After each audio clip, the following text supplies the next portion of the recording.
Criminal cases में महज moral satisfaction की बुनियाद पर मुल्जिमान को सजा नहीं दी जा सकती, बल्कि इसके लिए एविडेंशियरी सर्टेनिटी जरूरी है। विदाउट शैडो ऑफ डाउट इस शख्स को अपना केस साबित करना पड़ेगा। Even if there is a single doubt, तो फिर उसका फायदा मुल्जिम को जाएगा और उसे बरी किया जाएगा। ये startling observations the honourable Lahore high court Lahore Rawalpindi bench ने अपनी एक रीसेंट जजमेंट में, जो कि दी गई 20/11/2025 को, जिसमें कोई तकरीबन 6 के करीब क्रिमिनल अपील्स को क्लब टुगेदर करते हुए उसके ऊपर यह फैसला सुनाया गया। मैं कुछ अपील्स का नंबर आपको बता देता हूं।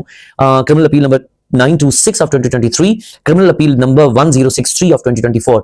और इसमें जिस्ट ऑफ द मैटर ये है कि मुख्तलिफ मुल्जिमान के खिलाफ जो क्रिमिनल केस रजिस्टर किया गया under section 295A, B, C of Pakistan Penal Code and Section 11 of the Prevention of Electronic Crimes Act 2016, तफ्तीश हुई, मुल्जिमान गुनहगार पाते हुए उनको चालान किया गया। ट्रायल कोर्ट ने कुछ मुल्जिमान को सजाए मौत सुनाई और कुछ मुल्जिमान को उम्र कैद की सजा भी दी गई।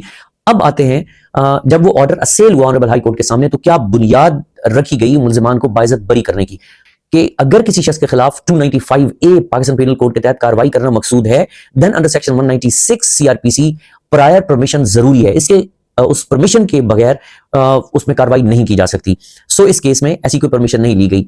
साथ ही साथ under section 156A CRPC mandatory protocol है कि जब 295C पाकिस्तान पेनल कोड के तहत किसी शख्स के खिलाफ तफ्तीश की जाएगी, तो फिर SP रैंक से कम ये इन्वेस्टिगेशन नहीं कर सकता। और इस केस में FIA के जूनियर ऑफिसर्स ने इन्वेस्टिगेशन की। So there is a clear violation of the mandatory provisions of law and the protocols.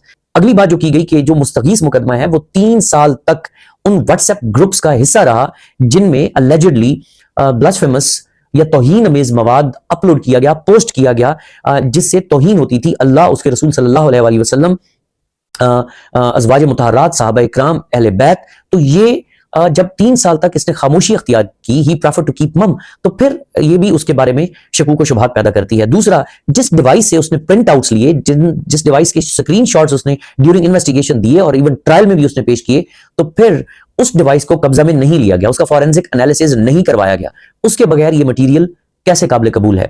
और दूसरा, मुल्जिमान से कुछ मोबाइल फोन्स रिकवर किए गए मगर उनका फॉरेंसिक एनालिसिस नहीं करवाया गया और ना ही उनके IMEI नंबर्स रिकवरी मेमोस में जिक्र किए गए। और कुछ मुल्जिमान से सिम्स भी, जो कि वो जिनके जरिए ऑपरेट कर रहे थे, वो भी रिकवर की गई, मगर वो किसी थर्ड पार्टी के नाम थी और उस थर्ड पार्टी को ना मुल्जिम बनाया गया ना ही गवाह रखा गया। ये जो इलेक्ट्रॉनिक एविडेंस है, ये इसका ये क्राइटेरिया मीट नहीं करती इस केस के अंदर जो सेट किया गया है under article 46A, 164 and 78A and 73A कानून शहादत। ये भी उनकी भी वायलेशन है। इन तमाम ग्राउंड्स को सामने रखते हुए मुल्जिमान को बाइज्जत बरी किया गया।